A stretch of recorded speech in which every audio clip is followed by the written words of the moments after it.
welcome to the online classes of City Women's College. And today, here in this video, we will talk about some of the methods of teaching language. Okay, हमने language के बारे में पढ़ा था and we also talked about the approaches, जिसमें हमने structural और communicative approach के बारे में पढ़ा था. And today here in this video we will talk about certain methods. हम कुछ यहाँ पे methods, कुछ तरीक़ों के बारे में पढ़ेंगे जो भाषा को पढ़ाने के दौरान हमें इस्तेमाल करने चाहिए या किस तरीके से भाषा को अलग अलग मेथड्स या तरीक़ों से पढ़ाया जा सकता है. Okay, so on your screen we can see the first method that has been given over here is direct method. Direct method की अगर हम बात करें या जिसे हम प्रत्यक्ष प्रणाली कहते हैं, डायरेक्ट मेथड आपका वो मेथड है जहाँ पर आप किसी भी जो आपकी टारगेट लैंग्वेज होती है, ओके, द लैंग्वेज जिसको आप पढ़ाना चाह रहे हो बच्चों को, ठीक है, तो जो टारगेट लैंग्वेज होती है हम उसी को यूज़ करते हैं. For example, if your target language is English, so you will teach the English language only in English. You are not going to translate it in any other language. ठीक है, यानी जब भी आप प्रत्यक्ष प्रणाली का इस्तेमाल करोगे तो आप कभी भी किसी और भाषा का इस्तेमाल नहीं करेंगे. जैसे क्या होता है क्लास में, मान लीजिए जब इंग्लिश भी पढ़ाई जाती है तो what actually a teacher does is कि उसने पहले इंग्लिश में समझा दिया, फिर कई बार वो हिंदी में समझा देता है. क्यों? ताकि जो बाकी बच्चे हैं जिन्हें इंग्लिश थोड़ी सी कम समझ में आती है या थोड़ी दिक्कत अगर हो रही है तो उन्हें समझ में आ जाए कि इसका मतलब क्या है. या जैसे हम छोटे बच्चों को पढ़ाते हैं तो हम उन्हें बाइलिंगुअल पढ़ाते हैं. क्यों? ताकि उन्हें पता हो कि what this word specifically means.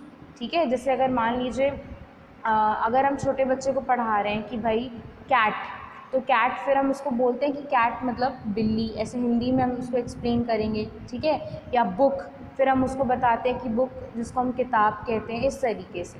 तो वहाँ पे क्या हो रहा है, we are actually translating the target language into the mother tongue और into the regional language of a child. बच्चे की जो मातृभाषा या क्षेत्रीय भाषा है हम उसमें उसको ट्रांसलेट कर रहे हैं. ठीक है, क्यों? ताकि बच्चे को अच्छे से समझ में आए. ठीक है, कोई डाउट ना रह जाए.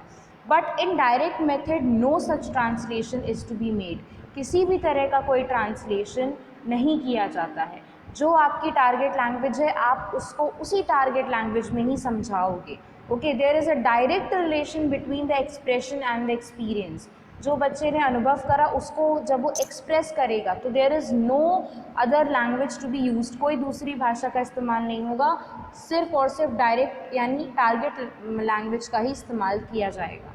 राइट, फॉर एग्ज़ाम्पल कि जैसे मान लीजिए अगर बच्चे को आपने बोला कि एप्पल, तो आप बच्चे को एप्पल दिखा सकते हो कि this is Apple. Okay, for example अगर आपने मान लीजिए बच्चे को बुक दिखाई कि बुक है, आपने बुक शो कर दी that this is what book is like और this is what we call a book. आप बुक को बुक ही की तरह उसको समझाओगे, इसे किताब वर्ड नहीं बोलोगे. ठीक है, क्योंकि हम यहाँ पे जब हम डायरेक्ट मेथड यूज़ करते हैं तो हम दूसरी किसी लैंग्वेज का या कोई भी ट्रांसलेशन का हम इस्तेमाल नहीं करते हैं. ठीक है, फॉर एग्ज़ाम्पल जैसे इंग्लिश जब पढ़ाया जाता है तो क्या कहते हैं कि जब आप इंग्लिश अगर आप बोलना सीख रहे हो, so one of the good method of learning English fast is that you start thinking in English also. आप इंग्लिश में सोचना भी शुरू कर दो. जैसे क्या होता है जब हमें इंग्लिश में बोलना होता है तो we first think of the sentences in Hindi, we try to translate it into English and then we speak. Okay, हम यही करते हैं कि हिंदी में हमने पहले उस सेंटेंस को समझा, सोचा, फिर उसे ट्रांसलेट करा, फिर उसे इंग्लिश में बोला. राइट, लेकिन क्या है कि डायरेक्ट मेथड में यहाँ पे क्या कह रहे हैं कि नहीं, आप सोचो भी इंग्लिश में. You do not need to translate it into Hindi और any other language in order to understand it better. For example अगर मेरे मन में चल रहा है कि मुझे भूख लगी है और मुझे बात कहनी है, तो अब मैं पहले दिमाग में सोचूंगी कि मुझे भूख लगी है, अब इसको मैं कैसे इंग्लिश में बोलूँ. Then I will start thinking of the words so that I can make a proper sentence कि I am feeling hungry या I am hungry. तो ये इंस्टेड ऑफ ये सोचना कि मुझे भूख लगी है, मुझे ये सोचना चाहिए कि I am hungry. तो जब आप इंग्लिश में सोचना शुरू कर दोगे तो automatically what you are thinking will be there on your tongue. आप उसको एक्सप्रेस भी इंग्लिश में करना शुरू कर दोगे. So this is what direct method is all about. Okay, अब देखिए यहाँ पे लिखा भी है कि it is named direct because meaning should be connected directly with the target language without translation in the native language. किसी तरह का कोई भी ट्रांसलेशन नहीं किया जाता है और जो भी आपके दिमाग में एक्सप्रेशन होता है जब हम उसे बोलते हैं ठीक है, तो it should be in the target language. Okay, it is the method of foreign and second language teaching which consists that only target language should be used in class and meaning should be communicated directly by associating speech forms with action, objects, gestures, mime and situations. Okay, now यहाँ पे क्या बोला गया है कि जब second language या कोई फॉरेन लैंग्वेज सिखाई जाती है तो वहाँ पे डायरेक्ट मेथड का यूज़ करना ज़्यादा सही रहता है, क्योंकि वहाँ पर आप जो हो बिना ट्रांसलेशन के टारगेट लैंग्वेज का यूज़ करके डायरेक्टली बच्चों को सिखा सकते हो, समझा सकते हो, आप बच्चों को ऑब्जेक्ट्स दिखा सकते हो, आप अपने जेस्चर्स के थ्रू समझा सकते हो. For example, if I have to tell students that keep quiet, so what I can do is कि मैंने ये बोला keep quiet and then I can show them this gesture finger on my lips which means कि they have to keep quiet, उन्हें बात नहीं करनी, शोर नहीं करना. So next time when I will simply do this, they will understand that ma'am is asking us to keep quiet or to not speak. So this is how you can actually explain them. You don't need to translate it. अगर मैं बोलूँ कि keep quiet और फिर मैं बोलूँ कि चुप रहो, तो वो तो ट्रांसलेशन हो गया उस चीज़ का. मुझे ट्रांसलेट नहीं करना है, मुझे डायरेक्ट मेथड को समझाना है, मुझे टारगेट लैंग्वेज को समझाना है डायरेक्ट मेथड के थ्रू, जिसका केवल एक ही बेसिक रूल है that no translation has to be done. तो या तो मैं जो बोल रही हूँ उस तरह का कुछ ऑब्जेक्ट बच्चों को दिखा दूँ, जैसे अगर एप्पल या बॉल या फिर जैसे मान लीजिए कैट है या कार है, तो I can show the objects और the pictures related to these things, ताकि बच्चे को समझ में आ जाए ओके ये एप्पल ऐसे दिखता है, या अच्छा इसी को बॉल कहते हैं, या this is what car is. ठीक है, और क्या है कि यहाँ पर जब आप कोई फॉरेन लैंग्वेज या सेकेंड लैंग्वेज समझा रहे हो, सिखा रहे हो, तो वहाँ पे जब बच्चा बिना ट्रांसलेशन के चीज़ें सीखता है तो वो आसानी से, इफ़ नॉट आसानी से बट येस, बहुत ही जल्दी उस चीज़ को समझने लगता है. ठीक है, और फिर बहुत ही ज़्यादा प्रोफिशिएंट हो जाता है उस लैंग्वेज में. ओके, ना फिर क्या है कि अगर हम एम्स की बात करें तो यहाँ पे देखिए मैंने आपको बताया था ना कि there is a direct link between the expression okay and experience. अब यहाँ पर एक इक्वेशन दी रखी है ई, और आप देख सकते हो there is a direct connection with the concept, या English E stands for English and C stands for concept. Okay, basically यहाँ पर क्या है कि बिना किसी ट्रांसलेशन के हम डायरेक्टली यूज़ करते हैं अपनी टारगेट लैंग्वेज को. ठीक है, जो भी हमारा कॉन्सेप्ट है हम उसे डायरेक्टली अपनी टारगेट लैंग्वेज में एक्सप्रेस कर देते हैं. और ऐसा ज़रूरी नहीं है कि इंग्लिश ही लैंग्वेज हो, it can be any language जो कि आपकी टारगेट लैंग्वेज हो. यहाँ पे इंग्लिश को एज एन एग्जाम्पल हमने यूज़ करा है. ठीक है, now there are certain advantages of direct method. आइए उसको हम देखते हैं. जैसे पहला है कि it is a natural method, एक बहुत ही प्राकृतिक तरीका है. प्राकृतिक क्यों बोला गया है? बिकॉज हेयर बेसिकली यहाँ पे जो बच्चा है केवल सुन नहीं रहा है, केवल समझ नहीं रहा है, he is also observing, observe कर रहा है चीज़ों को, लिसनिंग, सुन रहा है, बोल भी रहा है, they are trying to read and write also. So there are actually various steps जिनको फॉलो करके वो इस मेथड, डायरेक्ट मेथड में कोई भी लैंग्वेज सीखता है. ओके, सो ये एक बहुत ही नेचुरल तरीका हो जाता है लर्निंग का. Then it gives you a fluency of speech which means कि जब आप बिना किसी ट्रांसलेशन के केवल डायरेक्ट मेथड का यूज़ करके टारगेट लैंग्वेज में ही बात करोगे तो आपको एक उसमें पकड़ आपकी हो जाएगी, आप उस लैंग्वेज में कमांड हासिल कर सकते हो. You can get fluent in the speaking of that particular language. Then it improves pronunciation. The more you will use the target language, the more you will be able to correct your pronunciations and enhance your vocabulary. आप जितना ज़्यादा target language का use करोगे आप उतने अच्छे से बिना किसी दिक्कत के आप वर्ड्स को प्रोनाउंस कर पाओगे, आपकी वोकेबलरी उतनी ज़्यादा इन्हांस होगी क्योंकि उस भाषा को लेकर के आपकी नॉलेज इंक्रीज होगी. Right, then it facilitates the study of literature. हर एक लैंग्वेज का अपना ग्रामर और लिटरेचर एस्पेक्ट होता है, तो आप उस भाषा के लिटरेरी एस्पेक्ट को यानी साहित्यिक शैली को अच्छे से समझ पाओगे.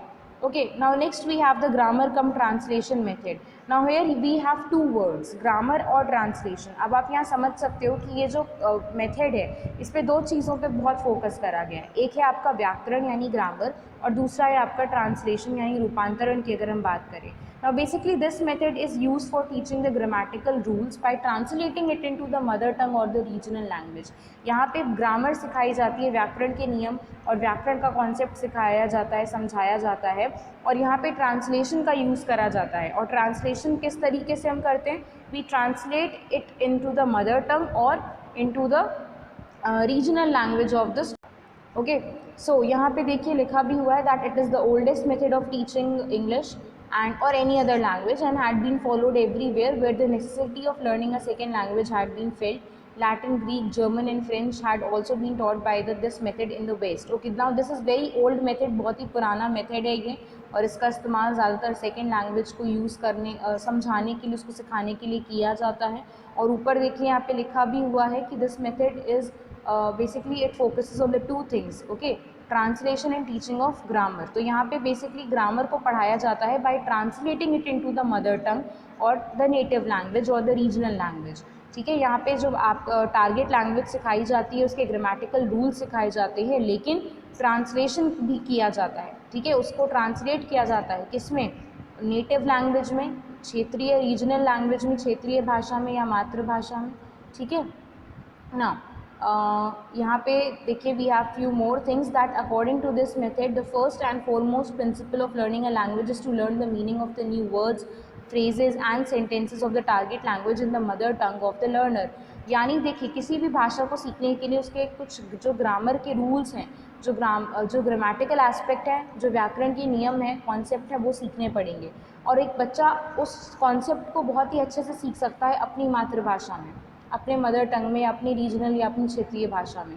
तो यहाँ पे वही बात बोली गई है कि जो ये मेथड है उसका एक बहुत ही बेसिक सा प्रिंसिपल है कि जो व्याकरण है, जो ग्रामर है, उसको बच्चे के मदर टंग में सिखाना। ठीक है, ताकि बच्चा नेचुरली सीख सके उस चीज़ को, क्योंकि मदर टंग में जब आप कोई चीज़ सीखते हो तो बहुत आसानी से आप चीज़ों को समझ पाते हो और सीख पाते हो। ठीक है, okay, now next here we have some aims of grammar translation method. जैसे पहला एम यहाँ पे क्या है कि to enable the learners to read and translate language written in the target language. ठीक है, यानी जो भी लैंग्वेज एस्पेक्ट हैं, ग्रामेटिकल एस्पेक्ट हैं टारगेट लैंग्वेज के, वो बच्चों को सिखाना, वोकैबुलरी और ग्रामर से जुड़ी हुई रूल्स को बताना, रीडिंग और राइटिंग स्किल डेवलप करना। ठीक है, लॉजिकल थिंकिंग डेवलप करना, ओके, और to develop the ability to read original text in the languages concern. Original text का मतलब है कि जो टारगेट लैंग्वेज आपकी है उसमें जो चीज़ें लिखी हैं उस लैंग्वेज में, उसको बच्चा पढ़ पाए और समझ पाए। ठीक है, now here we have another two methods, inductive and deductive method. Now these are the last methods which we have to see. Inductive और डिडक्टिव मेथड ये जो हैं आपके दो क्वाइट अपोजिट हैं नेचर में एक दूसरे से। इंडक्टिव मेथड की अगर हम बात करें तो ये जो आपका मेथड है वो स्पेसिफिक से जनरल की तरफ बढ़ता है। यहाँ पे क्या होता है कि यहाँ पे एक जो टीचर होता है वो बच्चे को जब ग्रामर के रूल्स समझाता है तो यहाँ पर वो पहले एग्ज़ाम्पल देता है। ठीक है, एग्ज़ाम्पल देने के बाद बच्चे को रूल समझाया जाता है और फिर एक्सरसाइजेज दी जाती हैं। ठीक है, देखिए यहाँ पे आपको एक इक्वेशन दे रखी है, examples, practice and general rule, which means कि फॉर एग्जाम्पल अगर मुझे कोई टॉपिक पढ़ाना है, if I am teaching you adjectives, okay, so instead of directly telling you what adjective is, I will present you some examples। मैं examples का use कर सकती हूँ। एग्जाम्पल्स के बाद जब एग्जाम्पल्स के थ्रू बच्चों को थोड़ा मैं आइडिया दूंगी, कॉन्सेप्ट आपका क्लियर करूँगी, then I will give you some exercises to do. Exercises जब आप बच्चे करने लगेंगे तो फिर उसके बाद मैं लास्ट में एडजेक्टिव का पूरा रूल्स और जो भी उसका कॉन्सेप्ट है वो अच्छे से समझाऊंगी, उसको रिवील करूँगी। तो यहाँ पर हम बेसिकली जो बच्चे होते हैं, it is basically a child centred approach, क्योंकि बच्चों को अपना दिमाग यूज़ करके जो है चीज़ों को समझना होता है, अंडरस्टैंड करना होता है, ग्रास्प करना होता है मीनिंग को। यहाँ पे बच्चे एक एक्टिव रोल प्ले करते हैं। ठीक है, और यहाँ पे जो है बहुत ज़्यादा स्कोप होता है बच्चों के लिए to think logically, to think rationally. Okay, और यहाँ पे आप क्या कर सकते हो कि एक साइंटिफिक एटीट्यूड बच्चों में डेवलप कर सकते हो। Plus it gives the students to understand the concept on their own. बच्चे खुद प्रैक्टिस कर करके अपने पेस पे चीज़ों को सीख सकते हैं, समझ सकते हैं। ठीक है, on the other hand we have some weight. Okay, यहाँ पे कुछ मेरिट्स दे रखी हैं। मेरिट्स आइए, यानी कुछ जो आपके फ़ायदे हैं, लाभ हैं इंडक्टिव मेथड के, उसको हम देखते हैं। कि पहला यहाँ पे ये है कि it helps to develop the scientific attitude in the students. Then with the help of this method teacher can develop qualities of critical thinking and habit of keen observation among the students properly and accurately. बच्चों में observational skills, critical thinking ability आप develop कर सकते हो। And student get various opportunity to play an active role in learning process. बच्चों को एक active role play करने का मौका मिलता है, क्योंकि वो अपने पेस पर अपने समझ से चीज़ों को यहाँ पे समझ सकते हैं। And they learn by doing, करते हुए, यानी काम करते हुए वो सीखते हैं। Now there are certain demerits, कुछ यहाँ पे उसकी हानि है इंडक्टिव मेथड की, आइए हम उसको देखते हैं। जैसे all the topics of science can not be dealt with this method properly, science से रिलेटेड कुछ टॉपिक्स हैं जो इंडक्टिव मेथड के थ्रू आप नहीं पढ़ा सकते हो। बहुत ऐसे कॉम्प्लिकेटेड या कॉम्प्लेक्स टॉपिक्स होते हैं जहाँ पर आपको डायरेक्टली बच्चों को टॉपिक से इंट्रोड्यूस करवाना पड़ेगा। ओके, देन ये मेथड केवल तभी यूज़ किया जा सकता है जब टीचर के पास सफिशिएंट टाइम हो, क्योंकि यहाँ पे आपको बच्चों को इन्वॉल्व करना है, बच्चों के हिसाब से आपको चलना पड़ेगा, उनकी पेस के हिसाब से चलना पड़ेगा। So a teacher should have a proper time. Then the results or conclusion drawn from such method are not found to be final in case where the amount of data is very large in number। जब बहुत ही large quantity में data आपके पास होता है तब इस method का use थोड़ा मुश्किल हो जाता है, और जो भी कंक्लूजन या जो रिज़ल्ट आता है वो वेरीफिएबल नहीं हो पाता है। नाउ डिडक्टिव मेथड जो कि जस्ट अपोजिट है इंडक्टिव मेथड के, यहाँ पर हम सबसे पहले रूल प्रेजेंट करते हैं instead of presenting the examples first, फिर हम एग्जाम्पल देंगे और फिर हम प्रैक्टिस करवाएंगे। यानी जैसे अब अगर एडजेक्टिव का ही हम एग्जाम्पल दोबारा लें कि अगर मुझे बच्चों को एडजेक्टिव पढ़ाना है तो मैं क्लास में आते ही मैं बच्चों को instead of giving the examples I will directly tell them कि एडजेक्टिव क्या होता है, ठीक है, एडजेक्टिव के टाइप्स क्या होते हैं, how are we going to solve the exercises of adjectives, how are we going to identify the adjectives in the sentences. फिर मैं बच्चों को एक्सरसाइजेज दे दूँगी करने के लिए, and then we will move towards then I will present some examples, and then I will give some exercises to students so that they can practice on them। तो यहाँ पे सारा रोल आप देखिए टीचर का है, the teacher is playing the active role and students are playing the passive role. The students role is limited to only grasping the information, केवल बच्चों का काम वहाँ पे कहाँ तक सीमित है कि वो इन्फॉर्मेशन ग्रास्प कर लें जो उन्हें दी जा रही है, यहाँ पे स्टूडेंट्स का कोई एक्टिव रोल नहीं है। Okay, now basically this method is also important especially at the time जहाँ पर आपके पास टाइम की कमी है, आपको सिलेबस आपका बहुत ज़्यादा है और आपको जल्दी उसे ख़त्म करना है। So you can use the deductive method, अपने टाइम के हिसाब से टॉपिक को क्लियर आउट कर सकते हो, ठीक है। यहाँ पे देखिए लिखा भी है कि इस मेथड में ग्रामेटिकल रूल्स बच्चों को पहले इंट्रोड्यूस करे जाते हैं, उन्हें कैसे अप्लाई करना है ये बता दिया जाता है, और फिर उसके बाद बच्चे को एक्सरसाइजेज दी जाती हैं। बेसिकली ये जनरल से स्पेसिफिक की तरफ बढ़ता है, ठीक है। So this is what deductive method is about. अब इसके भी कुछ मेरिट्स हैं और कुछ डीमेरिट्स हैं। जैसे मेरिट में क्या है कि this method proves to be effective for the students of lower classes as they are provided with established scientific principles. जो छोटे बच्चे हैं, प्री प्राइमरी या प्राइमरी क्लासेस के बच्चे, लोअर क्लास के बच्चे, उनके लिए मेथड बहुत ही यूज़फुल है क्योंकि उनके लिए उस टाइम पे सारे कॉन्सेप्ट नए होते हैं। So for them it is a good method. Then this method can basically helps the teacher to cover the lengthy syllabus of class in short period of time। कम समय है, सिलेबस बहुत ज़्यादा है, so this method can actually help the teacher to cover the syllabus in time। Then this method is quite time saving as students are not required to analyze the universal principles। ये method आपका time saving है, समय की बचत करता है क्योंकि यहाँ पे बच्चों के साइड से बहुत ज़्यादा एक्टिविटीज़ नहीं करनी होती है। अब यहाँ पे डीमेरिट्स क्या है कि आप बच्चों में साइंटिफिक एटीट्यूड, क्रिटिकल थिंकिंग जैसी क्वालिटी नहीं डेवलप कर सकते जो कि आप इंडक्टिव मेथड में कर पा रहे थे। Then students don't get active role to play, बच्चों का कोई सक्रिय भूमिका नहीं होती है यहाँ पे, ठीक है, जिसकी वजह से ये मेथड बहुत ही अनसाइकोलॉजिकल है नेचर में। And then it is also the method which emphasise on rote memory. बच्चों को यहाँ पे रटने पर या मतलब जो है केवल चीज़ों को बस समझना कम और बस उनको रट लेने का यहाँ पे ज़्यादा जोर दिया जाता है। बच्चों को क्रैमिंग सिखा दी जाती है कि बस आप समझ लो, ये रूल्स हैं, इसको याद कर लो और इसी को ध्यान में रखते हुए एक्सरसाइजेस करनी है। So somehow this basically this method to a very large extent, अगर हम एक ब्रॉड पिक्चर देखें तो क्योंकि यहाँ पे बच्चों को ज़्यादा शामिल नहीं किया जाता, उनका ज़्यादा एक्टिव रोल नहीं होता, तो ये बहुत ही थोड़ा सा अननेचुरल वे हो जाता है क्योंकि ये बच्चों को बहुत अच्छे से इन्वॉल्व नहीं कर पाता है, ठीक है, सिर्फ टीचर का ही एक ब्रॉड रोल हो जाता है यहाँ पे, तो इसीलिए उसको अनसाइकोलॉजिकल भी नेचर में यहाँ पे कहा गया है।